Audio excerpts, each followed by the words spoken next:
மேடையில் அமர்ந்திருக்கிற அனைத்து தலைவர்களுக்கும்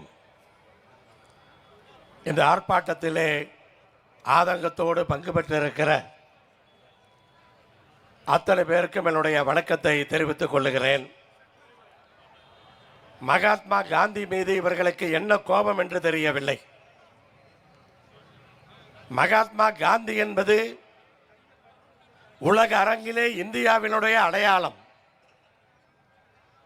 பல நாடுகளிலே இந்தியா என்று சொன்னால் அது காந்தி தேசமா என்று கேட்கின்ற அளவிற்கு அத்தனை நாடுகளிலும் காந்தியினுடைய சிலையை வைத்திருக்கிறார்கள்.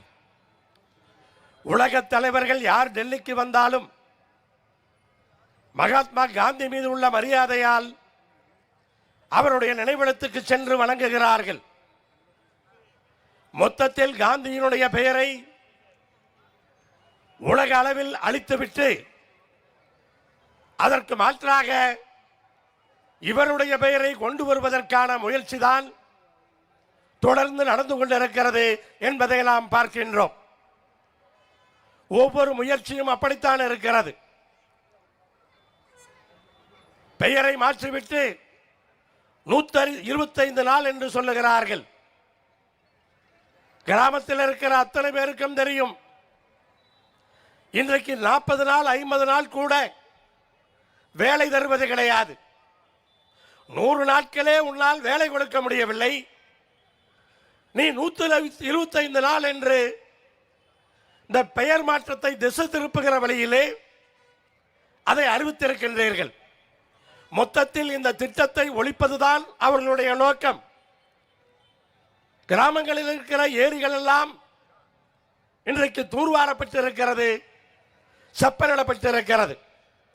இந்த 100 நாள் வேலை வாய்ப்பு திட்டத்திற்கு கிராமங்களிலே ஏரி வேலை என்றுதான் பெயர்.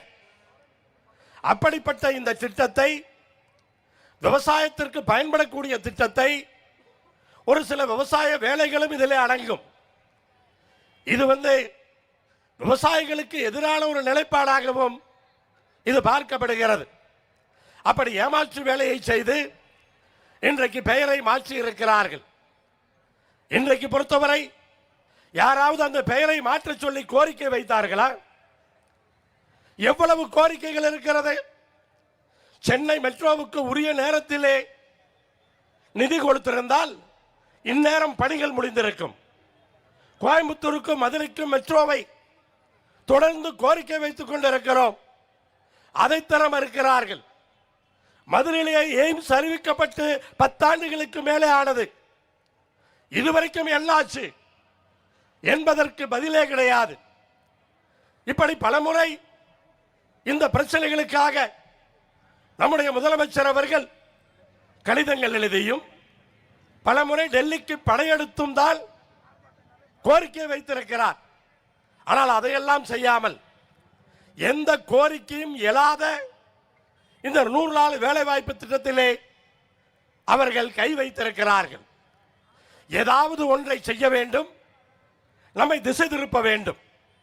எஸ்ஐஆர் என்ற பெயரிலே 1 மாத காலம் தமிழ்நாட்டினுடைய அரசு இயந்திரத்தை முடக்கினார்கள். மக்களுக்காக செய்ய வேண்டிய நல்ல பணிகளை எல்லாம் தடுத்தார்கள்.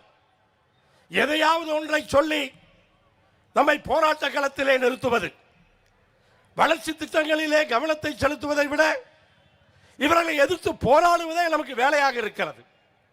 அப்படிப்பட்ட ஒரு நிலைக்கு நம்மை தள்ளி இருக்கிறார்கள்.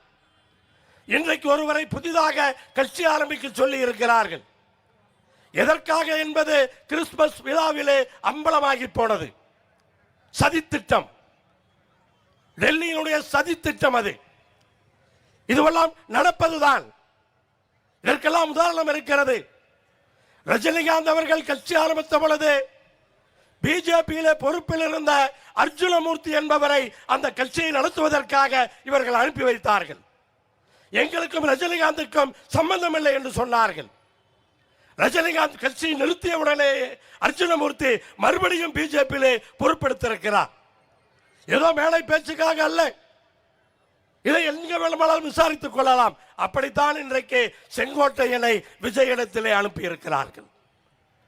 ஒரு தேர்தலோடு அல்லது அதற்கு முன்பாகவே இதர் முடிவுக்கு வரும் பொழுது அவரை பிஜேபியிலே சேர்த்துக் கொள்வார்கள்.